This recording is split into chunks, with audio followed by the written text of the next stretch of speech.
The Thousand Sons are my favorite Chaos faction and probably one of the coolest you can run on the tabletop. They're one of my 4 armies that I've done lore and gameplay videos on, and not only can they absolutely dominate an opponent, but they also look good doing it too. I haven't made a video on the Dusty Boys since this one about 6 months ago. Just like with my Black Templars, however, things have changed. As Tzeentch changes the meta and rules, so too must we change our lists. So we're going to do an updated version of my top 1000 Sons list picks. Just like what we did with my last Templars video, which you should totally watch. We're going to make a new list that's both fun and competitive. Sit back with your favorite tome of forbidden knowledge and let's get into this arcane list build together. Welcome back to Starhammer.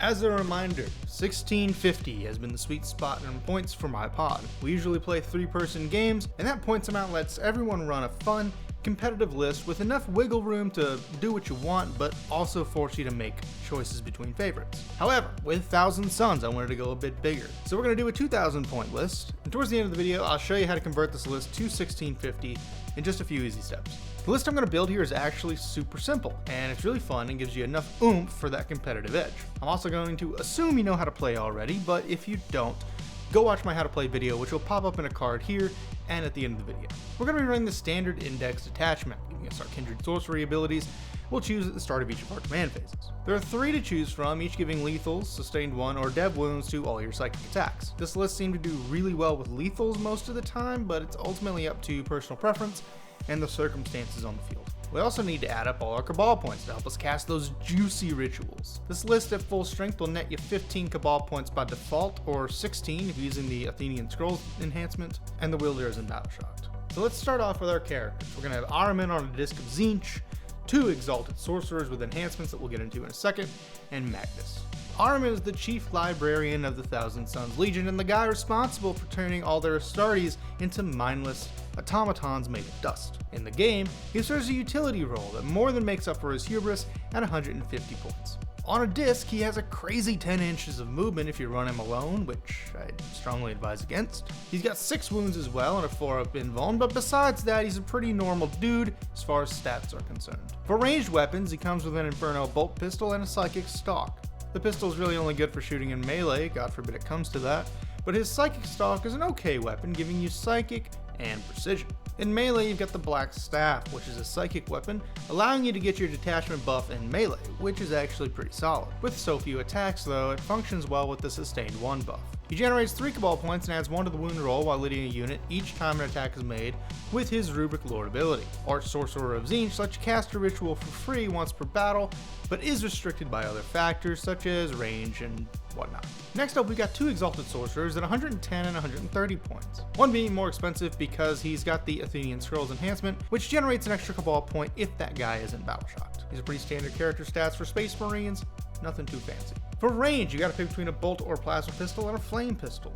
I usually go with either the flame or plasma, depending on the day, but honestly, that one's more about preference. You can never go wrong with a flamer of any kind just for the sheer volume of attack potential, but plasma isn't a bad choice either for that extra oomph. His psychic attack, Astral Blast, is an 18-inch blast attack with d6 attacks and dev wounds, plus whatever you're getting from your detachment bonus. This is a great weapon with either lethal or sustained, but I would use sustained with this to maximize dev wound potential. In melee, you can either use his force weapon or Prospering Kopish, though I'd stick with the force weapon so you can maximize your psychic bonuses. The damage isn't as consistent as the alternative melee weapon, but you're probably going to be alright with lethals or sustained on this one as well. But as you all know, utility is the name of the game for my lists. Both Exalted have the same abilities, Arcane Shield and Rebind Rubric. Arcane Shield grants any unit being led a 4-up invuln, which will save your ass more times than you might think. Rubric Marines with a 4-up invuln save are a nasty force to reckon with on any board, especially in this list. Rebind Rubric allows you to roll a d6 in your command phase and resurrect up to 2 of your rubrics, depending on how you roll.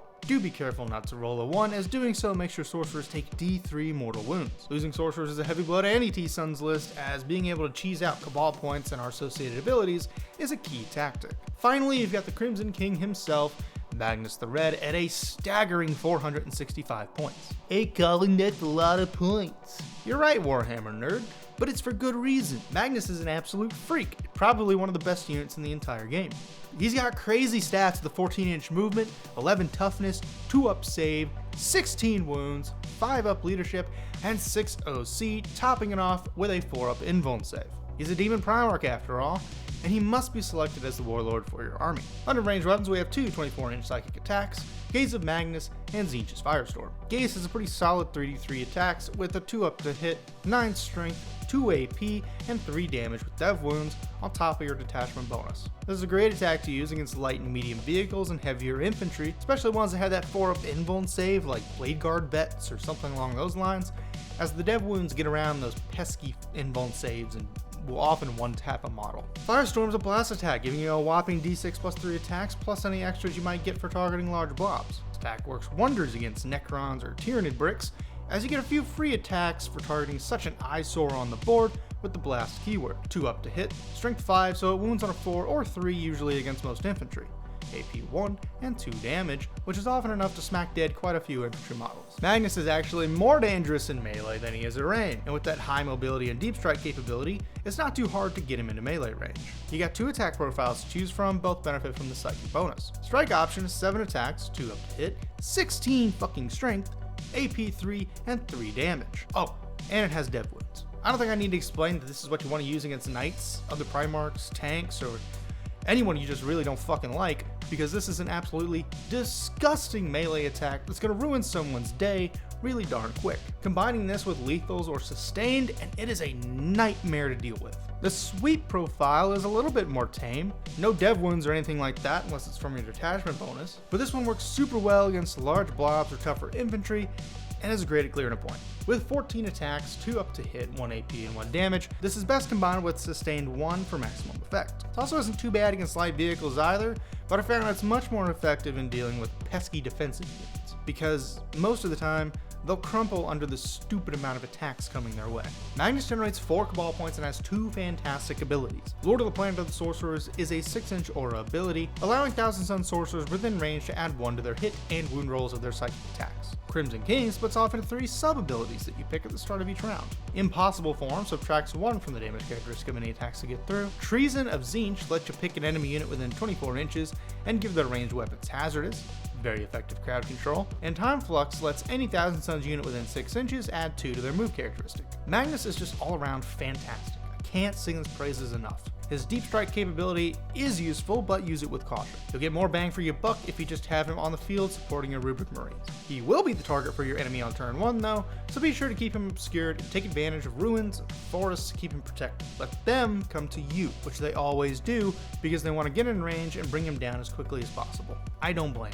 But anyway, we're going to attach our men and our exalteds to one of our 3 Rubric Marine squads that make up our battle line, which we're going to get into now. So you've got 3 battle line bricks of Rubric Marines totaling 30 models for 600 points. Yes, I know that's 200 a squad. Yes, it makes me cry inside. But you're about to see why we named this list, oops, all flamers. It's going to be pretty rapid fire, so try and keep up. Each aspiring sorcerer leading the squad is going to have a plasma pistol in addition to their psychic melee force weapon and warp smite. Not going to cover plasma again, but warp smite is a great psychic attack with an 18-inch range, 2 attacks, 3 to hit, 4 strength, 3 AP, and 1 damage with dev wounds, pistol, and anti-infantry 4-up keywords. Sustained 1 does really well here, so you can maximize dev wound potential because regardless of infantry toughness, you're wounding on a 4-up with that anti-infantry tag. 8 of your rubrics are packing warp flamers that are d6 attacks, strength 4, AP 1, and 1 damage. I don't have to explain how Tauren weapons work, but you can do the math and see the potential here for an obscene amount of attacks. But why flamers? Why not bolters? Because not only do we only have to worry about the wound roll, but thanks to the Bringers of Change ability, we can re-roll wound rolls of 1 or any wound roll if the target is on a point we don't control. This makes Rubric Flamer bricks an oppressive defensive or offensive force on the board. You're sacrificing range, but we'll get to how we can boost that in a second. But our 12-inch flamers are supported by 1 dusty fella packing a Soul Reaper cannon, which not only has a sick ass name, but also has some sick ass stats as well, with 6 attacks, 3 up to hit, AP 1 and 1 damage with dev wounds. Just to give our Flamer rubrics a little bit of extra support, this, along with Warp Smite, is pretty good at softening up a target for Flamers.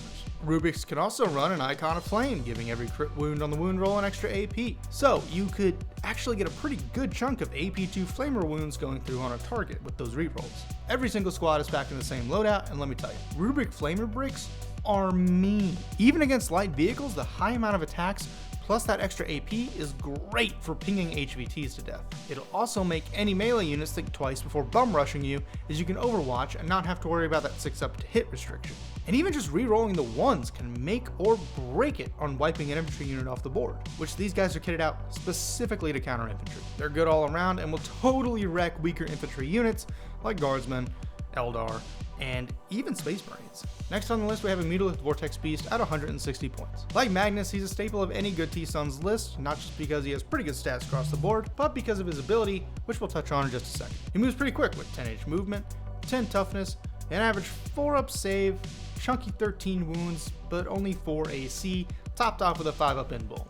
I think the OC is a bit low, personally, given how big this thing is. The picks don't do it justice, but as you can see, this is a pretty beefy boy. It's probably for the sake of balance, but I think that given its size, it should probably be OC6. Not a big deal though. For shooting, you've got 3 attacks to choose from, one to tackle just about any situation. The Warp Vortex Blast profile is pretty darn good at clearing blobs of infantry, letting a wound on a 2 up in most cases, but also excels at killing tankier models like Scorpax or Terminators. At AP2 damage 2 with D6 plus 3 attacks, there's often enough to either seriously cripple or force a battle shock test next turn, or just wipe a unit entirely. The beam profile is a gamble. With dev wounds and only 1 shot, you better save those CP or Cabal points for a reroll. Plan ahead if you want to use this thing and make it count. With 18 strength, 4 AP, and D6 plus 6 damage, that's usually enough to make a significant dent in or bring down much heavier units. Finally, the Torrent profile is another brick killer, which is basically a big ass flamer. Not gonna rehash how cool flamers are in this list and in general, but this one's pretty beefy. In melee, the Vortex Beast is also pretty nasty. With Betentacled Maw, you get a staggering 15 attacks, all hitting on a 3 up with 7 strength, 0 AP, and 1 damage. Not half bad for clearing out some pesky Space Marines. Mutalith Claws help you deal with tougher enemies, with 5 attacks, 3 up to hit, 9 strength, AP 2, and 4 damage each.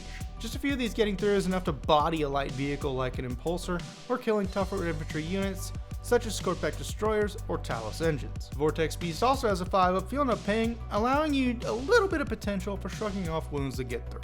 The Mutating Vortex ability is a 6-inch aura you can use at the end of your movement phase. You roll a d6 for each enemy unit within range, dealing a certain amount of mortals depending on what you roll, while also forcing a battle shock test. Immaterial Flare is another aura that doubles the ritual casting range for every T-Sun sorcerer within 6 inches. The Vortex Beast is a must-have for any T-Suns player, as its damage output, stats, and utility abilities make it an invaluable addition. It's great for just about everything, from fire support to camping out on a point and defending. Keep a sorcerer nearby, as you'll never know when you'll need that double ritual range. Next up, we've got Chaos Spawn for 65 points. Not gonna go too much into these guys. They're kinda tanky with these stats. They have a 5 up Feel No Pain while regenerating D3 wounds every command phase. So they've got a bit of sticking power, which is great, because I rarely use them for anything besides sitting on my back objective. The melee attacks aren't too terrible. D6 plus 2 attacks, sitting on a 4 up with 5 strength, 1 AP, and 2 damage, it's not bad. Ideally, you won't ever have to use these for anything but camping, but they can take some punishment and dish it out if need be. At 190 points, Scarab occult Terminators are entering the battlefield. They're pretty similar to Loyalist Terminators in terms of stats. In fact, I think they're the same, but their damage output is a little bit better. With those stats, they have a ton of sticking power, and the Implacable Guardian's ability lets you subtract 1 from the wound roll of any attack with strength greater than your toughness, provided you have a Psyker in the unit. Standard Terminator loadout, but mildly better. We're going to run them with 4 Combi Bolters, which are just like Loyalist Bolters, except these have 1 AP, a Soul Reaper cannon for a bit more range support, and a Hellfire missile rack. Unlike Loyalist Space Marines, or to pick between missiles or the chain gun, we have the luxury of being able to take both. You can also swap out the Soul Reaper for a heavy flamer, but this goes for personal preference. I like to use these guys as support for the rubrics, so the Soul Reaper usually does the trick. It's the same exact stat blocks for the Soul Reaper and bolters that we know and love, but the missile rack is a little different. With 36 inches of range, you can reach out and touch someone, with consent, with 2 missiles hitting on a 3 up, strength 10, AP 2, and 3 damage. Usually, that's enough to put some hurt on a vehicle or a monster, and at the very least, get them to fuck off and position themselves at a disadvantage so they can avoid your rockets. Your squad leader sorcerer also has warp smite, just like the ones leading the rubrics, except these guys get 1 extra attack. Your melee potential for these guys is also pretty goddamn good, as you can see, easily carving through tougher infantry and sometimes even light vehicles. I like to use termies similar to Chaos Spawn. I'll rapid ingress them onto or as close to a midfield point as I can, and use those stat blocks to sponge up damage and make my opponent make choices. They're also really good at providing range support for our rubrics moving up the field, and pulling attention away from our more important units like Magnus. Lastly, we've got the Helbrute, 130 points. His stats are pretty mid with only toughness 9 and 6 inches of movement compared to the 10 toughness and 8 inches of movement that Primaris Dreads get, but he's still got that 2-up save and 5-up invuln, which the Loyalists don't have. We're going to run this guy with a heavy flamer to deter chargers and melt infantry squads, and a plasma cannon to get us some range and higher damage potential. The flamer is just a flamer, except it has strength 5 and AP 1, but the plasma cannon is fairly solid. With 36 inches of range, D3 attacks, or a couple more if targeting squad thanks to blast, plus 3 to hit, 8 strength, 3 AP, and 3 damage a shot. This thing excels at putting holes in tougher models with similar stats to itself. Basically, always overcharging, which is why you've got to roll a hazardous test every time you shoot with it. In melee, we're going to have a close combat weapon and a Helbrute fist. Not going to worry about that close combat weapon because it's pretty lame, but the fist is going to give a real good fisting to whoever is unfortunate enough to be standing in engagement range. With 5 attacks, 3 up to hit, strength 12, 2 AP, and 3 damage, you've got some serious killing potential. You can also swap the plasma cannon out for another Helbrute fist, giving you twin-linked melee at the cost of punchy range, and it'll also give you a combi bolter. Its other ability besides optional twin-linked is, and bear with me here, Arcane Knowledge amidst babbling insanity, an aura ability to generate you a Cabal point each time a sorcerer within 9 inches uses a ritual. So you'll always be netting 1 if you keep him close to some Rubric squads. I found that I forget this ability quite often, so don't be like me and check your fucking data sheets. The Helbrute and the Vortex Beast provide much needed melee assistance to your Rubrics, T-Sons in general is sadly lacking dedicated melee. So we take these wins when we can count. That's all we've got for units, so let's talk a little bit more about how to use them and rituals. We got 16 Cabal points to play with, which is more than enough to cast a couple rituals, which if cast within the Helbrute, will refund you 1 each time. So this list is meant to hit very hard and as quickly as possible, so we're going to make extensive use of the Temporal Surge ritual for 5 Cabal points, which lets a friendly T-Sons unit within 18 inches get a free normal move at the start of the shooting phase. This is invaluable at getting your Rubrics within flamer range very quickly. Lord of Forbidden Lore would be an ideal enhancement to combine with this, as it allows you to use a ritual more than once per phase, but generating extra Cabal points is fine too. We also want to rely on Weaver of Fates for 2 Cabal points, which lets you reroll a failed save, letting you save your command points for when you really need them. We're also going to keep in mind Echoes of the Warp for 6 points, letting us reduce the cost of a stratagem by 1. This can often grant you a freebie use, and I found this invaluable in letting me use the nuh-uh stratagem and reduce the damage of an attack to 0 for free. This annoys the piss out of people, especially when they manage to wound something with a high damage weapon, so use it as often as possible if you feel like being a tumor that day. Doombolt is an expensive, but great ritual to use if you have something huge on the board you want to deal a potentially scary amount of mortal wounds to. If you use Armin's free ritual for anything, I found this is the best one for it. Testicular Torsion, Twist of Fate, is an expensive but fun contingency ritual for 9 Cabal points that makes all ranged attacks on a designated unit add an extra 2 AP. This used to just take away armor saves entirely, and man do I miss those days, but I can't say I disagree with the nerf. Rituals are probably the trickiest part about this army. Typically got only enough Cabal points for a couple per round, and you gotta make them count. You're gonna have to get real good at strategy really quickly, so weigh your odds and plan ahead as often as possible. Use your Cabal points wisely. As for the units themselves, this list is all about an oppressive amount of attacks. Rubrics are good for assault and defense with that 4-up invuln and wound rerolls. They're also built like this specifically to counter other infantry bricks. Even against tougher units like Necron Immortals, 8d6 attacks with rerolls, Overwatch, potentially for free, and ignore cover with 1 or 2 AP literally melts models. When you factor armament into the picture, you're also adding 1 to those wound rolls as well. The downside is, with the exception of the missiles, cannons, and warp smite, you gotta get pretty goddamn close to be effective. In the meantime, use your tankier, faster units and shock rolls. Magnus moves 14 inches, potentially 28 inches with Temporal Surge, so you can get him wherever you want pretty quick. Alternatively, you can also use your ranged fellows in a support role instead of rapid attack. Keep him back with your slow-moving Rubric squads so they can benefit from any auras, such as Magnus's, where he gives an extra 2 inches of movement to anybody within 6 inches, and the Vortex Beast's ability to double ritual range, which can let you sling a Doombolt across the map. Everything in this list works well alone, but even better together. It's going to come down to your personal style, but I found that both of these work quite well. For the Chaos Spawn, to keep him in cover on the back points for free VP. To make this accessible for smaller 1650 point games, simply swap Magnus for a Demon Prince and take out the Chaos Spawn. You have to park one of these units on a back point. I'd recommend the Vortex Beast because of its range, but the Demon Prince will give you a Rubric or Terminator within 6 inches of it, precision on ranged attacks once per battle. Yeah, you heard that right. You can have precision flamers, as if it couldn't get any more impressive.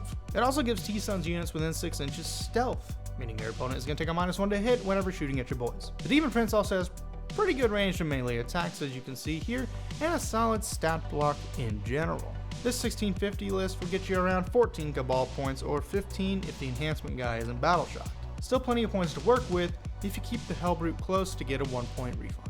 And that's all for this one, y'all. I did a bit of playtesting with this one, and it performed exceptionally well in my last game against your card. Rubric Flame Bricks are pretty rude, no other way to say it. Because of how rude they are, however, I expect a nerf in the near future when our codex comes out soon. But until then, this is probably one of the best T-Suns lists I've concocted. What do you think about this list, or playing Thousand Suns in general? I fucking hate Zangors, so you'll never see me run them in a list because everything else is objectively better. Actually no, everything is just better. And if you like Zangors, you're wrong. Seek help. I'll drop the list in the description below, as well as links to my Blue Sky and places to grab 3D models for printing as per usual. Don't forget to check the community tab for shitposts and shenanigans, and I'll see y'all in the next one. Toodles.